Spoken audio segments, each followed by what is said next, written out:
What's going on, guys? It's Enigma Towles, and we are back again. This is part 2 to the video that you've just seen about me announcing about the new album coming out November 12th. By the time you see this video, the album should already be out, and I'll have a link in the description where you can find it on all streaming platforms.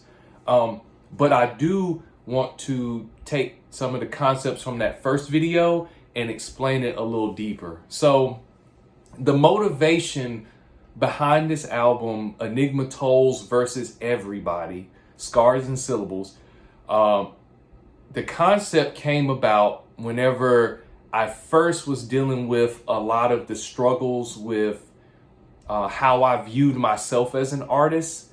And it started around the Dreams Come True album. So I used to be a person in the early 2010s who'd be like, hey, check out my album, guys. Hey, guys, go listen to this and this and that. And I just remember stories where I would find albums or CDs that I would burn, like on a disc, taking my time out and give them to people for free.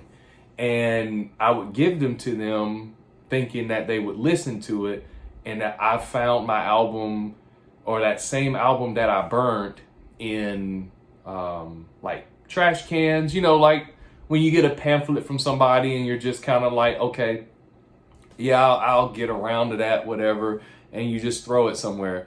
In that moment, I felt a little disconnect, a little hurt from that. So creatively, it means a lot because a person who's spent hours. So just to give you some context, me as an artist, I have spent, so I could go per album. So if I started from just Music from Chaos 1, the first one, Music from Chaos 1 took me about maybe 50 hours total to create from start to finish. Each album from that point on, because it takes so long in between, so it'd be like a 6 months to a year to create a completely new album. And then of course you make a bunch of albums and you end up, trashing songs that just don't fit. The writing process takes forever. It's very taxing, just to do that. So I created ways to mentally get prepared for the writing process differently, so it's less taxing. I don't go in and just say, okay, well, I'm going to devote 4 hours today to this one song. I don't do that anymore.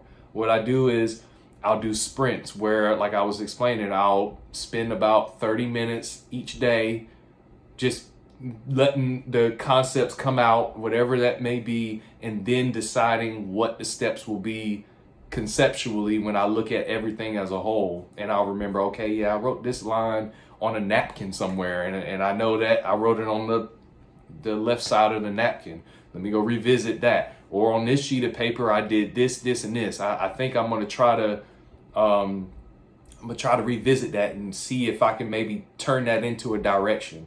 So some of that has helped me enjoy the writing process better, and has made the product that I produce a lot better as well.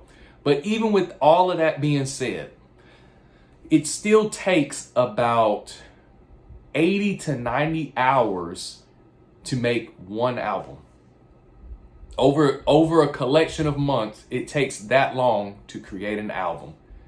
A lot of people will dismiss that and say, okay, well, I've been given this product and the streaming era has made this a lot worse. We listen to an album from an artist. We don't think about how much time and effort that has gone into this artist creating this music. And we immediately dismiss it after we've heard it a week or two afterwards. As an artist, that is rather insulting to us. And I can speak for everyone because that's what most artists that I speak with that deal with the same issue. It could be even an artist that spends maybe 10 to 15 hours on an EP, which may only have 4 to 5 songs on it, but they've put a lot of effort into that, and it gets treated as if it's just like a thing of the past.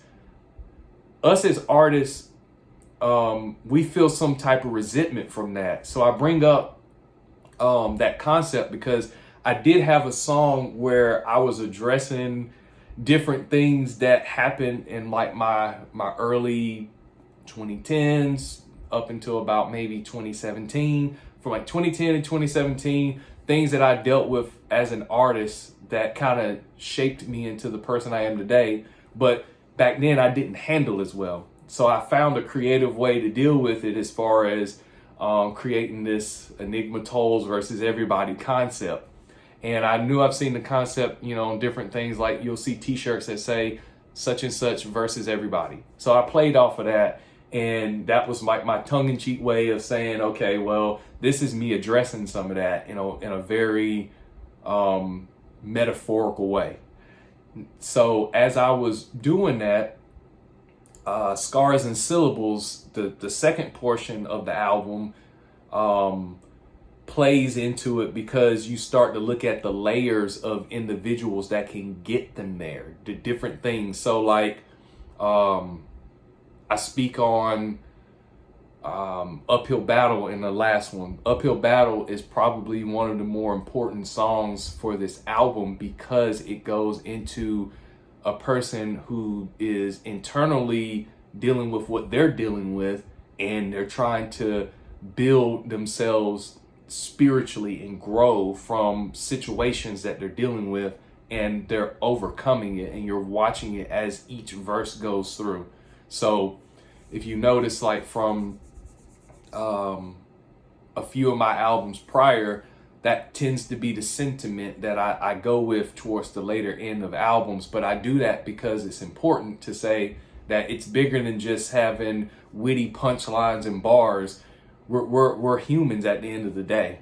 And as artists, you know, we're designed to entertain, which is good. We do appreciate it, but we're more than entertainers at the end of the day. We're humans. We're humans who deserve to be loved.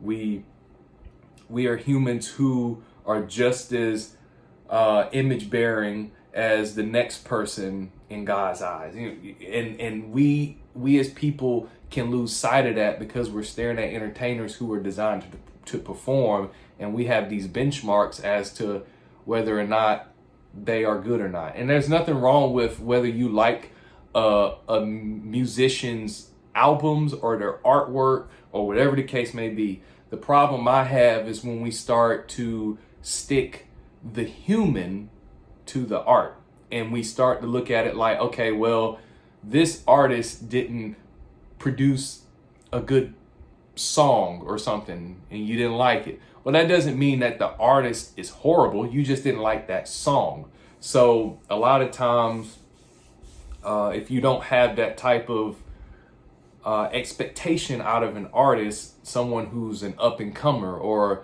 independent, sometimes you look at where they are musically and you start to deem their musical prowess based off of where they are statistically. And that's not fair, because I have friends who are independent artists who are just as good, if not better, than an industry artist, because the industry artist has different things and refrains and things that they can rely on to help them push them in their professional career. So I do want to say that that was one of the driving home concepts that this album needed. And I'm very glad that I was able to express it through this album. It took a little time for this concept to get truly fleshed out, but I'm very glad that it's here for display and it's here for your enjoyment. And thank you all for those who have heard it.